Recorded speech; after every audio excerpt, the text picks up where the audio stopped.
Female Aviators, from Harriet Quimby to Eileen Collins, by Marilyn Bousquin and Stephen Dawson. Introduction. The history of motorized air flight began in 1903 with the historic 12-second flight made by Orville Wright above the sand dunes of Kill Devil Hill in North Carolina.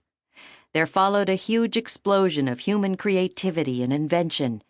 Airplane designs were pushed to their limits as aviators sought to go higher, faster, and farther than anyone had gone before. Flying was a risky, dangerous activity.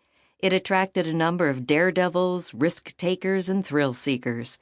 For some people, there was no more extraordinary experience than flying over 1,000 feet in the air at several hundred miles an hour. A number of these aviation pioneers were women.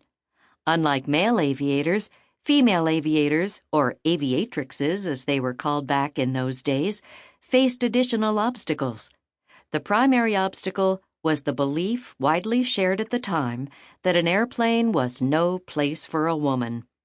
An early female aviator named Ruth Law experienced this resistance firsthand when Wilbur Wright, Orville's brother, told her, "No woman will ever be able to fly." But Ruth did not let this stop her. In fact, it might have made her more determined. She wanted to fly, and she would. And needless to say, she did. In different ways, the 8 women you will meet in this book were all discouraged from flying because they were women. But each of them had a dream of aviation. They wanted to learn how to pilot an airplane, and they were determined. They found determination in a great number of places: family, friends, and even people they hardly knew. For all of the people saying, "You shouldn't be flying an airplane," there always seemed to be someone who said, "I know you can fly. I believe in you." But most of all, the women in this book believed in themselves. Chapter 1. Harriet Quimby.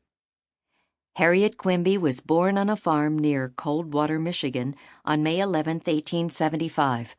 Her parents, William and Ursula Quimby, had one other child, an older daughter named Kitty. Around the time that Harriet was 9, her family realized that they could no longer make a living on the farm.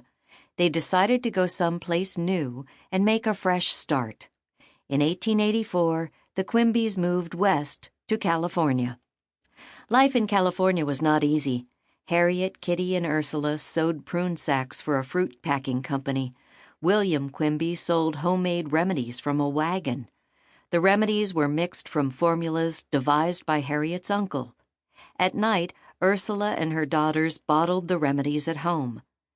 Despite all of the help Harriet gave her family, she continued her education. She was determined to graduate from high school, and she did. Harriet got a lot of her gumption from her mother. Ursula believed that women were equal to men. Not too many people thought this way back in Harriet's day. Fortunately, Ursula was an important influence on her daughter's thinking and encouraged her to set high goals for herself. After high school, Harriet found work as a writer in San Francisco. She had a knack for a good story, and she realized that she had an instinct for journalism. Also at this time, she developed an interest in acting and the stage. Harriet was too dynamic and ambitious to remain in San Francisco.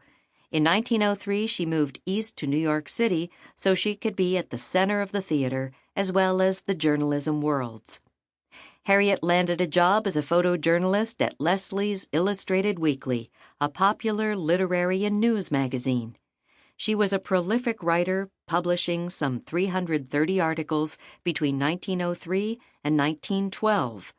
Harriet traveled widely across the world and illustrated her stories with photographs she took herself. In 1910, Harriet met the love of her life. Unlike many people, the great love of Harriet's life wasn't a person. She never married or had children.